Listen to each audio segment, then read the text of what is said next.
In Abidjan, Ivory Coast, a young man named Kwame wakes up one morning and makes a promise that shocks everyone around him. He decides he will not shower for an entire year. At first, people laugh, thinking it's just a silly dare.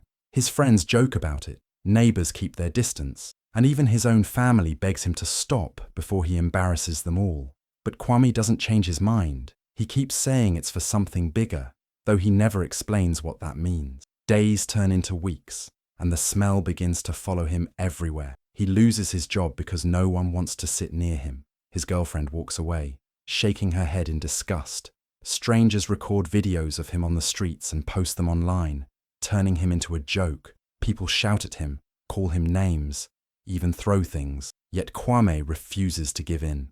What no one knows is that late at night, when the world is quiet, Kwame writes in a secret journal. In those pages, he talks to his late father, a scientist who once told him, "Sometimes, to prove a theory, you must endure ridicule." Kwame is not just being stubborn. He is carrying out an unfinished experiment his father never got to complete, something that could change medicine forever. Every insult, every cruel laugh he accepts as part of the test.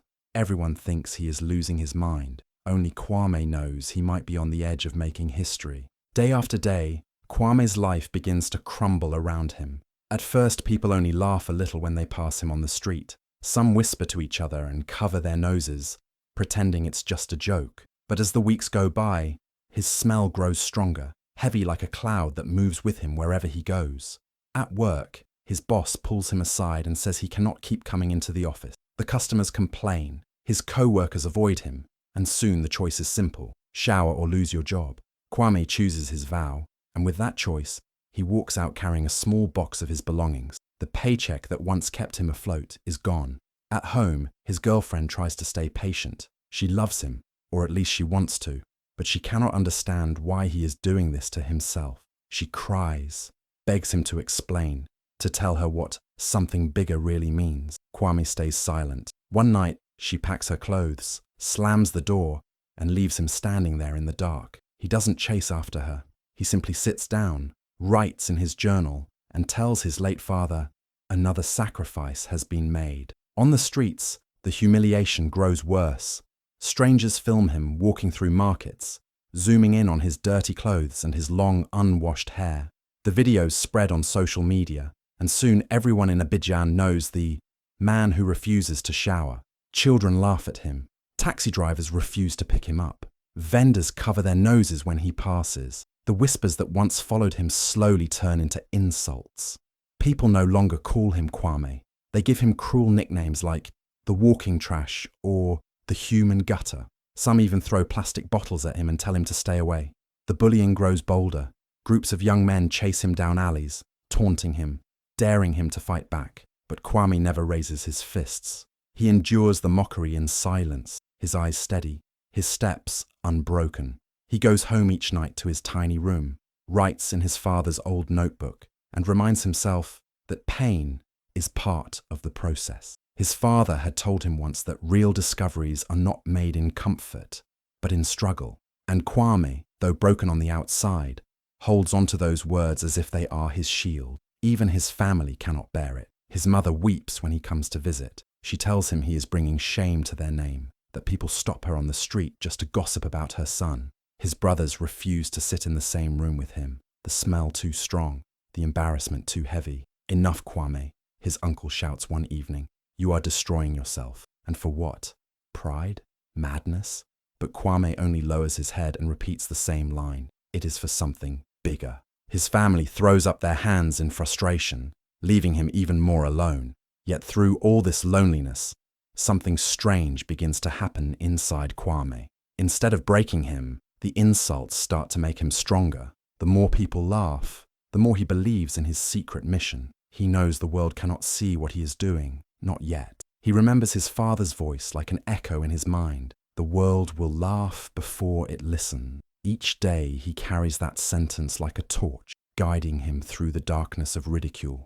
The streets of Abidjan become his battlefield. Every stare, every cruel word, every video uploaded to mock him is like a test of his will. People expect him to snap, to give up, to finally give in to shame. But Kwame does not break. He walks with his head high, dirty but determined, mocked but unshaken. The city sees a man falling apart, but in Kwame's heart, he knows he is building towards something that none of them can yet imagine. The more the world pushes him down, the closer he feels to proving his father right. And though he smells of sweat and dirt, inside he carries the quiet scent of destiny. When the city sleeps and the noise of the day finally fades, Kwame sits alone in his small, dimly lit room. The smell that follows him everywhere doesn't bother him here. This is his private world, a place where no insults can reach him. He takes out an old notebook, its pages worn and yellow, and opens it carefully as if it were a treasure. This is his journal, the only place where he speaks the truth. In shaky handwriting, he writes to his father, who passed away years ago. He writes as if his father can still read the words, about the pain, the loneliness, the anger, and also the hope that keeps him moving forward. On the first page of that journal, he has written one sentence his father once told him. Sometimes, to prove a theory, you must endure ridicule. Those words have become his shield against the world. Kwame's father was not an ordinary man. He was a scientist, a quiet dreamer, who believed the human body had secrets no one had yet discovered. He often spoke about the skin, about the tiny invisible life living on it. The skin is like a hidden forest, he used to say, and inside it there may be cures the world has never imagined. Before he died, he was working on a bold idea that the skin's natural bacteria might protect humans in ways stronger than medicine. But his research was left unfinished, lost in dusty boxes and forgotten notes. Only Kwame remembered. As a boy, Kwame would sit by his father's desk, watching him work late into the night. He remembered the smell of old books, the sound of his father's pen scratching across paper, and the glow in his father's eyes when he spoke about discoveries. He remembered his father's frustration too, the way other scientists laughed at him, the way institutions refused to fund his research. They think I'm a fool, his father once whispered, but one day the world will see. Those words burned deep into Kwame's memory. When his father passed away, many of his experiments died with him, but one idea remained alive, waiting for someone brave enough to test it. That someone was Kwame. His no-shower vow was not madness, not laziness, not pride. It was a living experiment. He wanted to push his body to the limit, to see what would grow, what would change, what would survive. If his father was right, his skin would not just endure but adapt. New bacteria, never seen before, might appear. And if those bacteria could resist disease, if they could fight infections stronger than modern medicine, then maybe his father's theory would finally be proven true. It was a risk that could cost him everything, but to Kwame, it was worth more than comfort, more than reputation, even more than love. Night after night, he filled the journal with notes about his body. He wrote down every change he felt, the way his skin itched, the rashes that came and went, the moments when he felt weak, and the moments when he felt strangely strong. He compared his records with the old papers his father left behind, searching for patterns, searching for signs that the experiment was working. When people mocked him in the streets, he came home and wrote it down too, not just the cruelty, but how it made him stronger. He turned every insult into data, every humiliation into proof that he was following the right path. Sometimes, though, even Kwame doubted himself. There were nights he sat with the journal open and tears running down his face, asking silently if he was crazy, if his father would be proud, or if he would be angry. But then he would read that one line again. Sometimes, to prove a theory, you must endure ridicule. And suddenly, the laughter of strangers outside his window didn't matter anymore. The world saw only a dirty young man wasting his life. They didn't see the notebook filled with secrets. They didn't see the love of a son trying to finish what his father started. They didn't see the bigger picture, that every day Kwame stayed true to his vow. He was inching closer to something that could change medicine forever. What everyone mocked as madness was, in truth, a mission, and Kwame was ready to suffer as long as it took to make the world finally listen. By the time day 200 arrived, Kwame was no longer just a strange man on the streets. He had become a public problem. His smell carried before he even appeared, and people crossed the road to avoid him. Complaints poured in from markets, buses, schools, and even churches. "He is making the city sick," some shouted. The health authorities finally decided they had enough. They called him a danger to public health and announced that he had to be detained. Early one morning, a team of officials, wearing masks and gloves, marched into the crowded streets of Abidjan, looking for him. People gathered quickly, sensing drama in the air. Children climbed onto walls. Vendors abandoned their stalls, and phones came out to record. Kwame was sitting quietly near a busy intersection when they approached him. He looked thin, his clothes heavy with dirt, his hair wild and knotted. The officials surrounded him, asking him to stand up. "You must come with us. You are a health risk to the community," one of them said loudly, but Kwame didn't move. He stayed seated, his eyes burning with defiance. "I am not sick," he said. "You cannot decide my fate before the time is complete." The crowd pushed closer, waiting to see what would happen. When the officials tried to pull him up, Kwame resisted. He shouted loudly so everyone could hear, "Judge me at day 366, not before." His voice cracked through the noise like a bell. The people around him gasped. Phones zoomed in. Cameras from small news stations captured the moment.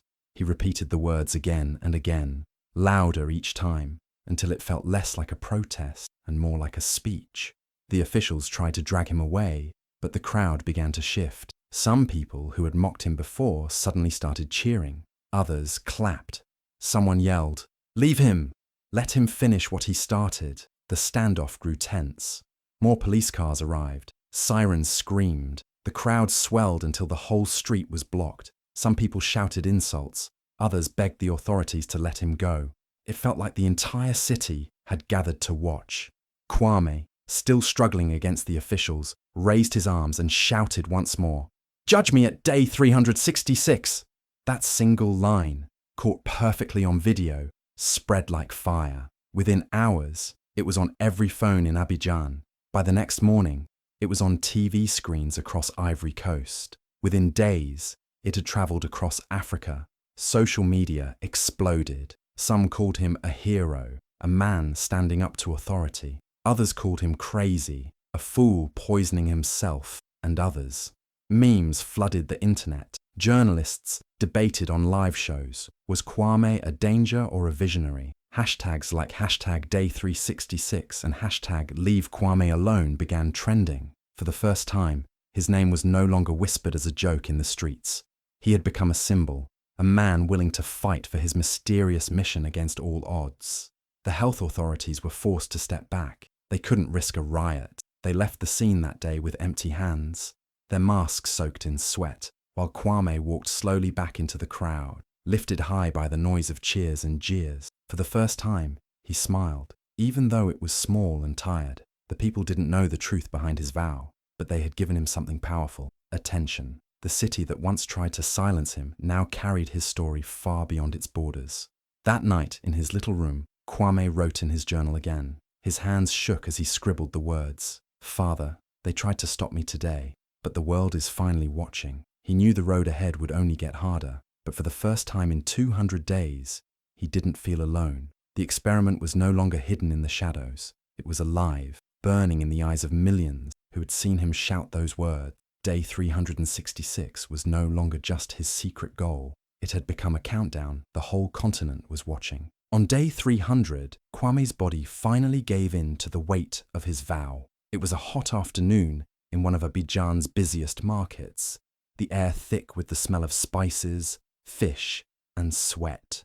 Kwame was walking slowly, his clothes sticking to his thin frame, when suddenly his knees buckled. He crashed to the ground, his face pale and his breathing shallow. For a moment, people only stared.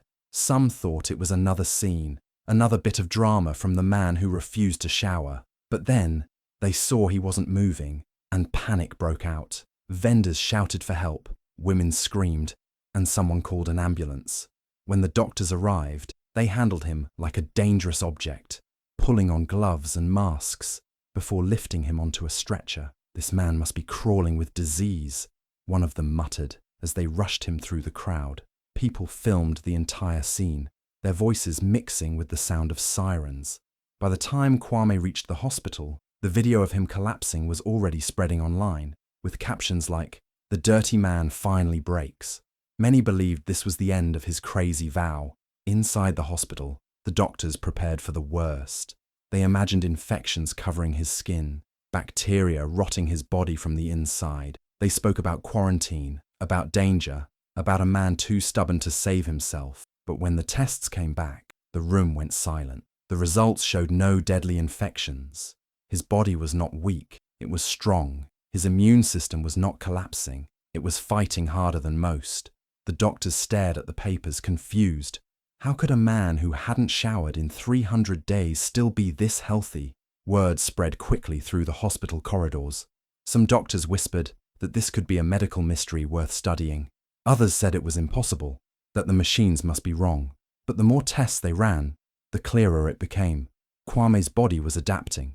Instead of destroying him, the bacteria on his skin seemed to be protecting him. It was as if his body had built a shield of its own. Outside the hospital, rumors exploded, first on WhatsApp groups, then on Twitter, then on the evening news. The same people who had mocked him, called him filthy, and laughed at his suffering were now asking questions. Could this man hold a secret the world had overlooked? Was his vow more than madness? Clips of him lying in a hospital bed began circulating, with headlines like, "The Immune Mystery of Abidjan," and "The Man Science Cannot Explain." Medical researchers from universities began sending messages to the hospital, asking for samples, asking for details. Scientists in Europe and America caught wind of the story. For the first time, Kwame's vow was not a joke, but a subject of serious curiosity. In the streets of Abidjan, the jokes slowed down. People who once pinched their noses when he walked by now argued about him in taxis and marketplaces. Maybe he is crazy, some said, but maybe he is chosen, others whispered.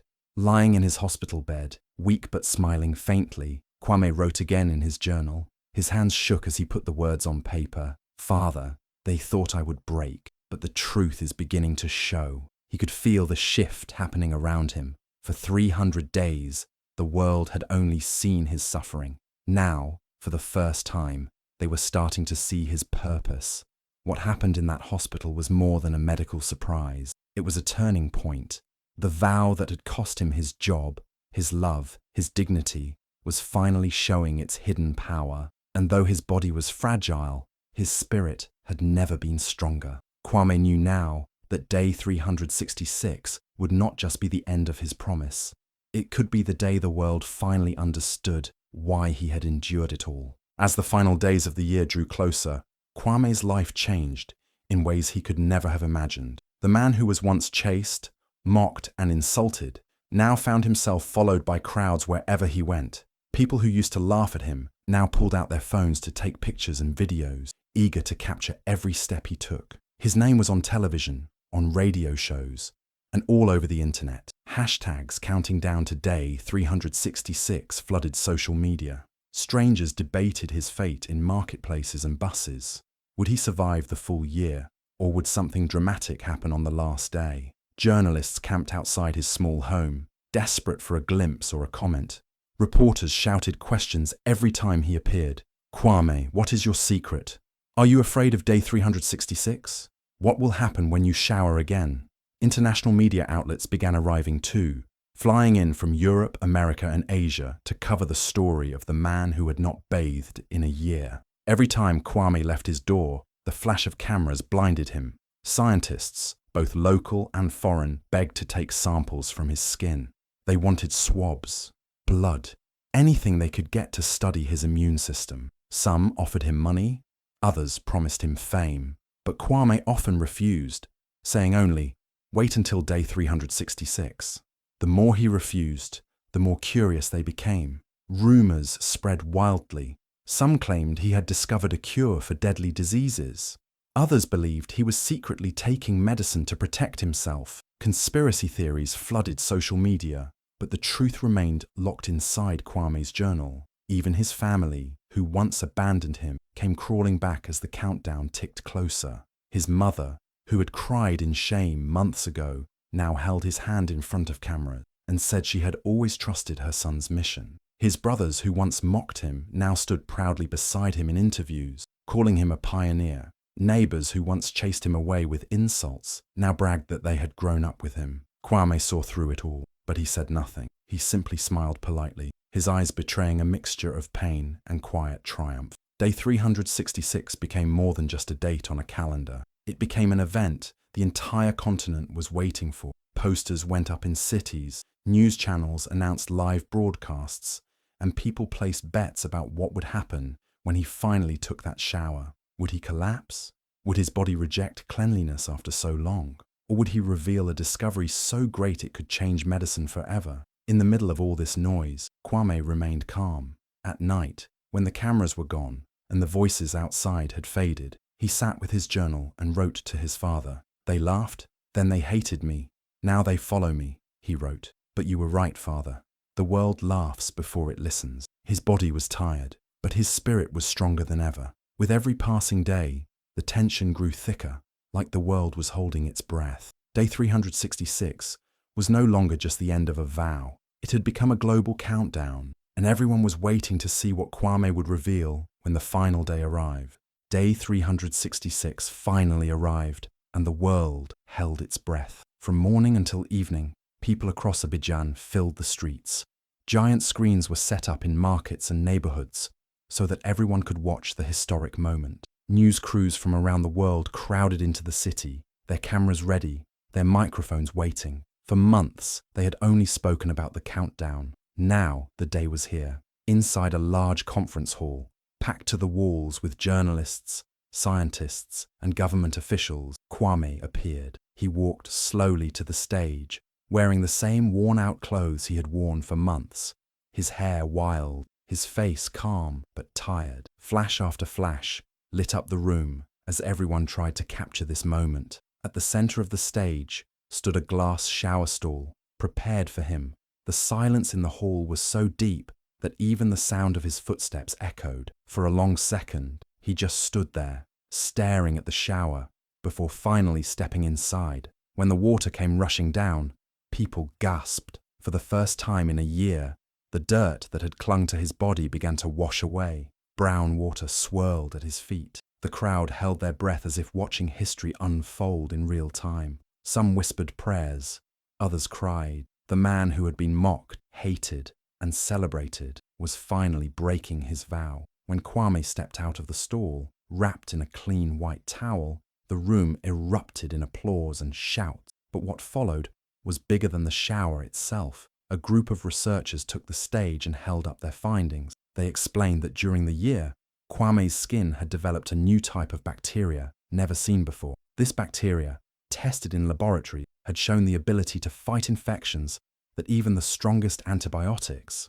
could not defeat. In a time when the world feared antibiotic resistance, this discovery was beyond gold. It was hope. The room went silent again as the scientists explained in simple words what it meant. Kwame's suffering had led to a possible breakthrough that could save millions of lives. For the first time, the world saw that his vow was not madness, but sacrifice for something far greater. Reporters scrambled to send the story to every corner of the globe.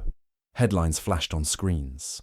The man who changed medicine by not showering, and, from outcast to pioneer. People watching from their homes across Africa and beyond cheered, clapped, and cried. The same city that once avoided him now shouted his name with pride. Even his family, sitting in the front row, wiped away tears as they realized the depth of his mission. Cameras zoomed in on Kwame's face as he stood quietly, his eyes wet, his expression full of both exhaustion and victory. It was not just about being clean, it was about proof that his father's belief had not been in vain, proof that sometimes suffering can lead to discovery, and proof that the world should never laugh too quickly at what it does not understand. On day 366, Kwame was no longer a joke, no longer a risk, no longer a mystery. He was a man who had given the world a gift, and the world, stunned and shaken, could only applaud.